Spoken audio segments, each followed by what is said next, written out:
Jumpa lagi di Audio TV. Ini adalah Vivo Y19s, smartphone Y series terjangkau terbaru dari Vivo yang hadir dengan beberapa peningkatan yang menarik. Penampilannya sudah terlihat lebih modern dengan Ultra O screen, yang berarti kamera selfie-nya itu modelnya udah punch hole ya. Sebelumnya kan masih pakai yang notch-notch gitu. Smartphone ini juga hadir dengan baterai besar 5500 mAh, speaker stereo, layar 90Hz, IP rating di IP64. Ini meningkat juga ya, karena yang dulu tuh IP ratingnya IP54. Selain itu, dari sisi desain, smartphone ini terlihat serupa dengan V40 Lite bahkan. Dan di sini juga ada yang seperti Aura Lite juga ya. Wah, apakah berarti Vivo membawa Aura Lite-nya ke semua smartphone mereka? Oke, Vivo Y19s. Biasanya Y series dengan kode angka belasan ini dipasarkan Vivo sebagai smartphone terjangkau di kelas harga 1 jutaan. Sepertinya udah lama banget ya kita nggak nge-review Vivo yang Y series yang serinya terjangkau ini. Sebelum ini Y series yang kita review itu ya ada Y100 5G yang mungkin bisa dikatakan Y series yang premium dengan banyak fitur. Nah, buat yang versi terjangkau ini, apa aja yang ditawarkan sama Vivo? Kita akan bahas di video review kali ini dan kita akan mulai dari paket penjualannya. Tentunya di sini ada unit smartphone-nya. Kemudian ada chargernya, ada dong chargernya di sini. Kemudian ada kabel USB Type-C, ada anti-drop case, ada screen protector yang langsung terpasang di layar smartphone, ada SIM tray ejector dan ada paket dokumen. Jadi isi paket penjualannya terbilang lengkap, padahal katanya di 1 jutaan. Ya, Vivo Y19s ini disebut menawarkan dynamic design dengan bodi yang serba flat. Jadi layar, frame, dan bodi belakangnya ini flat semuanya. Nah, untuk frame dan bodi belakang ini menggunakan bahan polikarbonat ya. Opsi warnanya ada glossy black dan pearl silver seperti yang kita pakai buat pengujian ini. Nah, dimensinya 165,8 x 76,1 x 8,1 mm. Bobotnya ada di 198 gram. Ya nggak terlalu tebal-tebal amat dan masih nggak berat juga ya karena ya nggak nyampe 200 gram sebetulnya. Dan ingat, ini baterainya 5500 mAh ya. Nah kalau diperhatikan, Vivo Y19s ini terlihat mirip dengan Vivo V40 Lite yang pernah kita uji beberapa waktu yang lalu. Nah kalau dilihat sekilas mirip ya, bedanya cuma di kamera bumpnya aja. Kalau di Y19s ini lebih lebar gitu. Vivo menyebutkan bahwa smartphone ini punya IP rating di IP64. Ini berarti kedap dari debu dan tahan siraman air dari segala penjuru. Jadi kalau kehujanan itu aman, tapi bukan untuk dicemplungin ke dalam air. Ingat ya. Selain itu, Vivo juga mengklaim kalau smartphone ini menawarkan durabilitas ekstra dengan sertifikasi SGS 5-star drop resistance dan military grade certification. Sementara casing bawaan smartphone ini juga disebut sebagai anti-drop case. Kombinasi semuanya ini diharapkan membuat smartphone ini jadi lebih durable, tidak mudah rusak saat dia nggak sengaja jatuh ya. Kalian minta dibuktikan pakai drop test? Smartphone itu mau harganya berapapun sebaiknya dijaga baik-baik, jangan dijatuhin apalagi dibanting.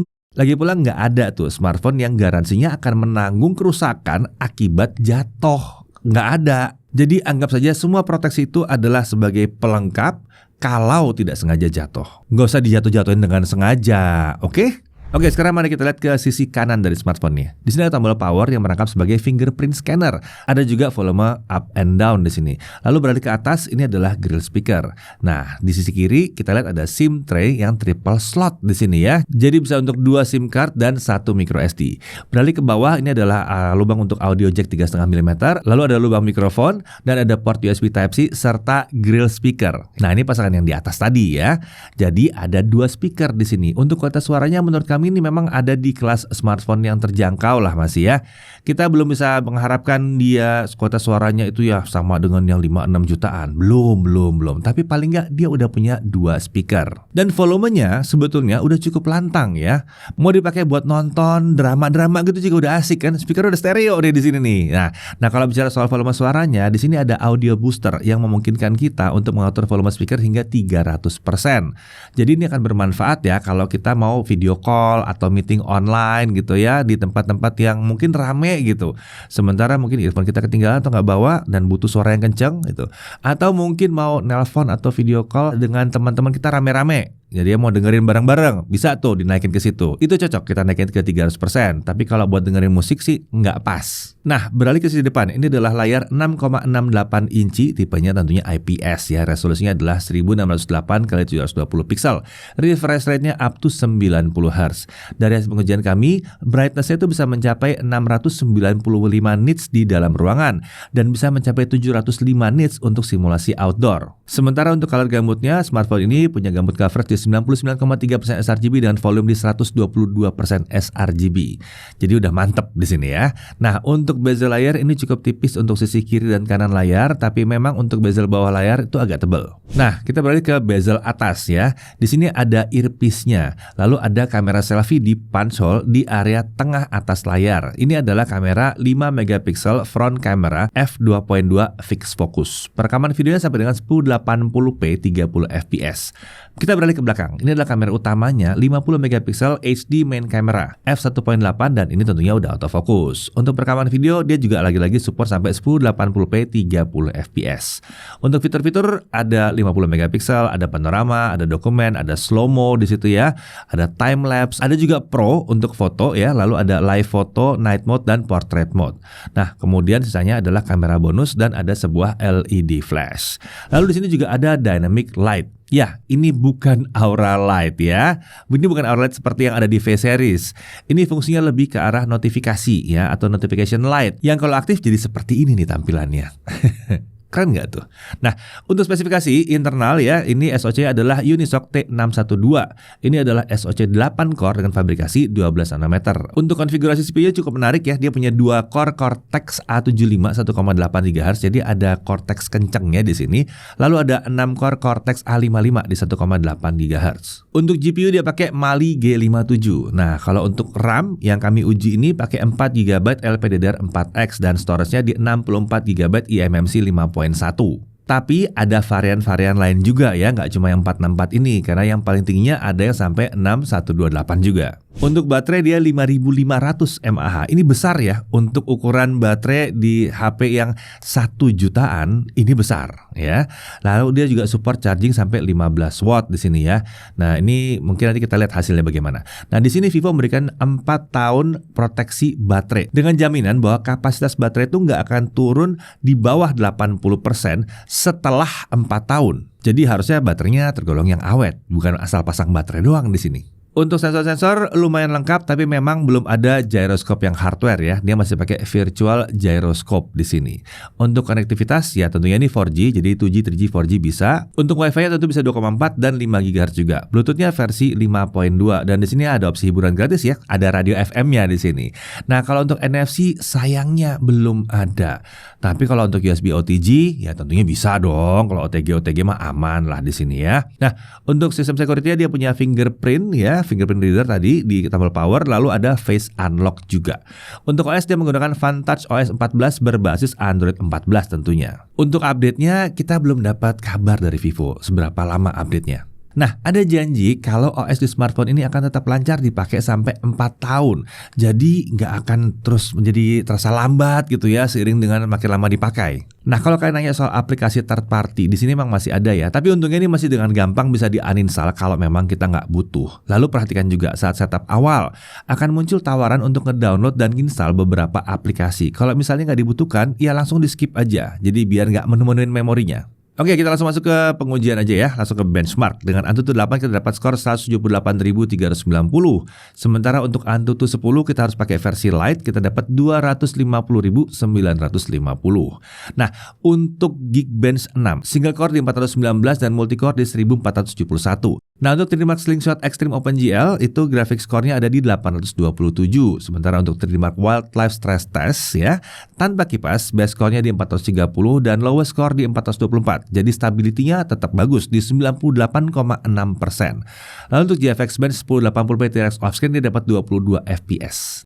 Oke, kita lanjut ke gaming ya. Untuk pengujian gaming ini kita menggunakan boost mode yang dapat diakses melalui overlay di bagian kiri layar. Kita mulai dari Subway Surfer dulu. Game ini bisa jalan di 90 fps. Jadi di game ini kita bisa menikmati layarnya yang 90 Hz itu ya. Nah, mulus lancar nih. Tapi ingat, untuk mendapatkan ini kita harus ngatur refresh rate layarnya ke 90 Hz dulu secara manual. Oke? Nah, lanjut untuk PUBG Mobile. Di sini opsi grafis yang terbuka adalah smooth high alias cuma nyampe di 30 fps memang. Saat dimainkan ya frame rate-nya rata 30 fps terus. Kalau ada 60 fps juga harusnya bisa sih yang satu ini ya. Oke, sekarang kita ke Free Fire Max. Kalau kita setting di Max, game ini akan jalan di 60 fps. Tapi kalau battle-nya rame, dia akan fluktuasi di sekitar 40-60 fps. Jadi rasanya kurang mantap aja. Nah, kalau kita turunkan ke Ultra, sekarang game-nya bisa lancar di 60 fps. Bahkan kalau rame pun paling-paling dia turun cuma sampai ke 50-an fps aja. Lanjut ke Mobile Legends. Di sini opsi grafis yang terbuka adalah high dengan frame rate high. Bahkan setelah kita appeal pun setting grafisnya nggak berubah, masih segitu aja. Lalu saat dimainkan dengan setting grafis tersebut dan HD-nya on ya, game ini bisa lancar sih di kisaran 60 fps. Bahkan frame rate seperti ini masih bisa bertahan setelah kita mainkan sebanyak 3 match berturut-turut. Jadi ya, kalau untuk Mobile Legends seru yang satu ini ya. Nah, setelah kita main 3 match berturut-turut, kita coba cek suhu permukaan smartphone. Hasilnya, suhu back cover terlihat hanya mencapai 40 derajat Celcius dengan titik terpanas berada di dekat bagian modul kamera. Sementara untuk bagian layar, suhunya bisa mencapai 43 derajat Celcius di layar bagian bawah saja. Jadi masih tergolong aman ya di sini. Nah, kenapa kita nggak ngetes Genshin Impact? Iyalah, SOC-nya memang belum segitu mumpuninya untuk jalan Genshin Impact dengan lancar ya. Jadi kita nggak perulah ke situ. Lagian ini 1 jutaan ya. Kelebihannya dia memang dia di baterai sebetulnya, bukan di gaming banget. Oke, sekarang kita lanjut ke pengujian kamera. Oke, di tangan saya kali ini sudah ada Vivo Y19s. Jadi langsung aja kita lihat kemampuan kamera seperti apa. Untuk pembahasan kamera kali ini saya bareng Isan. Jadi sampel-sampel kameranya bakal sama dia. Jadi langsung aja kita mulai pembahasannya. Oh ya, suara yang teman-teman dengar sekarang ini juga suara langsung dari smartphone-nya ya. Kita nggak pakai mikrofon eksternal di sini. Untuk kebutuhan video sehari-hari atau untuk vlogging, hasilnya kurang lebih seperti ini. Gimana menurut teman-teman? Dari segi mikrofon, menurut kami ini sekedar mencukupi aja. Kalau mau dipakai vlogging yang serius, saran kami sih pakai mikrofon eksternal aja. Lanjut kita lihat videonya, kita mulai dari kamera selfie-nya dulu atau kamera depannya. Seperti yang kalian lihat, video dari kamera depannya ini kurang stabil ya. Ini karena belum ada fitur EIS di smartphone ini. Kalau mau lebih stabil, sebaiknya pakai tripod aja. Atau solusi lain bisa distabilkan manual menggunakan Google Photos. Lumayan lah hasilnya. Lalu untuk kualitas hasil videonya sendiri, bagi kami detailnya ini belum yang tergolong oke ya. Sekedar mencukupi aja. Terkait kemampuan dynamic range, ini bisa kami bilang tergolongnya cukup baik. Karena informasi di area highlight masih bisa terlihat sebagian nih. Contohnya seperti langit yang masih kelihatan warna birunya. Saat lagi ngetes kamera depannya ini, kami menemukan hal yang lucu sih. Dimana saat kita coba tap ke wajah, itu tidak membuat wajah kita jadi lebih terang. Ini malah seperti exposure-nya diarahkan ke background. Jadi kalau bagian gelapnya ingin diangkat lagi, itu kita mesti manual pakai slider exposure-nya. Lanjut kita ke kamera utamanya. Ini masih mirip seperti kamera depannya ya, dimana videonya itu belum stabil, karena belum ada EIS juga di kamera utamanya ini. Kemudian untuk kualitas videonya sendiri, ini cenderung over sharpen sih menurut kami. Gambarnya terasa agak kasar, sementara untuk kemampuan dynamic range-nya, ini kemampuannya sedikit di bawah kamera depannya tadi. Kalau di kamera utamanya ini, bagian highlight-nya udah overexpose, udah putih semua seperti yang kalian lihat. Lanjut ke video malam, kita mulai dari kamera depannya dulu. Di sini kualitas video kamera depannya udah mulai menurun ya. Detailnya juga hampir habis, gambarnya agak pecah, terasa noisy dan frame rate-nya juga turun jadi 24 fps. Jadi saat merekam di low light, usahakan jangan terlalu gelap atau paling tidak bantu pakai lampu tambahan aja kalau memang mau vlogging. Untuk kamera utamanya, kualitas videonya masih yang tergolong oke lah. Masih lebih baik ketimbang kamera depannya tadi. Videonya lebih terang, frame rate-nya juga lebih stabil di 30 fps. Oke, sekarang kita masuk ke foto-fotonya. Di kondisi siang, foto dari kamera depannya bukan yang paling detail sih. Tapi kalau kamera utamanya sudah tergolong oke. Sementara kalau di malam hari, kamera depannya seperti ini. Kalau kami sih menyarankan pakai kamera utamanya aja lah. Sekarang kita bahas fitur-fitur ekstranya. Di sini ada Pro foto nih. ISO-nya bisa kita atur dari 50 sampai 3200 dan shutter speed bisa dari 1/12.000 detik sampai 32 detik. Lalu di sini juga ada fitur slow motion. Tidak ada pengaturan resolusi dan frame rate-nya, by default jadi 720p 120 fps saja. Oke, itu dia pengujian kameranya Vivo Y19s. Kalau ditanya apa kekurangannya dari kamera ini, bagi kami yang pertama, itu belum ada EIS di videonya sih, jadi belum stabil. Lalu sedikit berharap ada opsi resolusi di atas 1080p 30 fps. Paling tidak 1080p 60 fps deh, sayangnya di sini belum ada. Kemudian harap diperhatikan saat foto low light, setelah jepret foto akan ada proses dari smartphone-nya sebelum masuk ke galeri. Nah, ini delaynya cukup berasa, jadi perlu ekstra sabar aja. Kemudian untuk foto, kamera depannya jujur agak di bawah harapan kami, tapi untungnya kalau dari sisi video masih lumayan oke. Terakhir, ini soal ring light yang ada di modul kameranya ini. Kami kira ini aura light seperti di Vivo V series. Ternyata bukan. Jadi kurang sesuai harapan aja sih. Desainnya mirip banget soalnya. Overall untuk HP Vivo 1 jutaan, kameranya bukan yang spesial, sekedar mencukupi aja. Jadi kalian tinggal nilai sendiri aja, kemampuan segini udah cukup untuk kalian atau belum. Oke, itu dia pengujian kameranya Vivo Y19s. Kita kembali lagi ke studio. Oke, sekarang kita lanjut lagi ke pengujian baterainya. Nah, untuk pengujian ini kita mencoba dengan memutar video YouTube secara lokal, secara offline. Jadi kita download dulu ya, 1080p resolusinya. Nah, hasilnya baterai baru habis setelah 23 jam 3 menit. Nah, ini untuk 1 jutaan, ini hasilan tergolong sangat baik ya. Nah, sementara itu untuk streaming YouTube 1080p 30 fps non HDR selama 1 jam baterai berkurang baru 4%. Lalu untuk TikTokan selama setengah jam baterai turun 3%. Ini biasanya ada di 4-5%. Ini hanya 3% turun baterainya. Jadi untuk overallnya daya tahan baterainya ini tergolong yang bagus banget, apalagi untuk harga di bawah 2 juta. Nah, untuk chargingnya dari 0 sampai 50% kita butuh waktu 1 jam 13 menit. Sementara dari 0 sampai penuh kita butuh waktu yang cukup lama di 2 jam 18 menit. Tapi sebetulnya ini wajar karena ini baterainya besar di 5500 mAh dan chargernya adalah 15 watt. Oke, lanjut lagi untuk Netflix, dia udah support wideband L1. Walaupun tanpa dukungan HDR ya. Untuk YouTube dia resolusinya bisa sampai dengan 1080p 60 fps, tapi lagi-lagi tanpa dukungan HDR. Tapi kalau kita pasang di 720p 60 fps, kita bisa pakai HDR di sini ya. Jadi ada sedikit beda ya. Nah, lalu untuk haptic feedback secara default, haptic feedback dari keyboard di smartphone ini dimatikan. Jadi kita perlu menyalakannya dulu secara manual ya di bagian sound and vibration yang ada di menu settings. Nah, di sini kita bisa mengatur durasi dari vibrationnya ya, nggak tepat dibilang kekencangan dari vibration tapi durasi vibrationnya. Menurut kami sih sampai di 40 itu lumayan pas. Nah, kemudian untuk WiFi sharing sayangnya di sini belum bisa ya, tapi kalau WiFi hotspot dia bisa ya. Beda kan ya, WiFi sharing sama WiFi hotspot tuh beda. Nah, untuk harganya, nah kalian bisa lihat di sini ya, untuk 3 varian ada harganya masing-masing dan semuanya yang paling tinggi masih di 1.999.000 untuk yang 6128. Nah, untuk hal yang perlu diperhatikan, pertama, kalau kalian pilih yang RAM-nya 4GB, pastikan bahwa konfigurasi RAM 4GB-nya itu memang sudah cocok buat kalian. Dan kalau yang pakai internal storage di 64GB, apakah ini benar-benar cocok? Karena ada pilihan-pilihan yang lain juga ya. Ada yang sampai 6128. Kemudian mungkin juga ada yang akan protes dengan resolusi HD di smartphone ini. Tapi buat kami sih kalau untuk kelas harga segini HD itu masih pas. Malah sebetulnya pakai HD di sini membuat daya tahan baterai jadi makin bagus sebetulnya. Lalu untuk chargingnya ini memang terasa pelan banget ya. Cuma ya wajar ya kalau baterai 5500 ketemu dengan charger 15 watt. Kemudian ya juga di sini sayangnya belum ada NFC. Nah, dari sisi menariknya desainnya keren. Dia mirip dengan smartphone Vivo yang kelasnya harga itu lebih tinggi dari sini ya. Jadi ya dengan harga 1 jutaan berasa kayak pakai V40 series. Lalu untuk daya tahan baterainya ini sih irit banget. Untuk kelas harganya agak susah nyari lawan yang satu ini. Lalu paket penjualannya masih lengkap banget. Case dan screen protectornya udah disertakan dalam paket penjualnya. Bahkan case-nya bukan pakai case biasa, ini pakai yang anti drop case. Jadi ya kalau jatuh lebih terlindungi lagi daripada case-case yang biasa.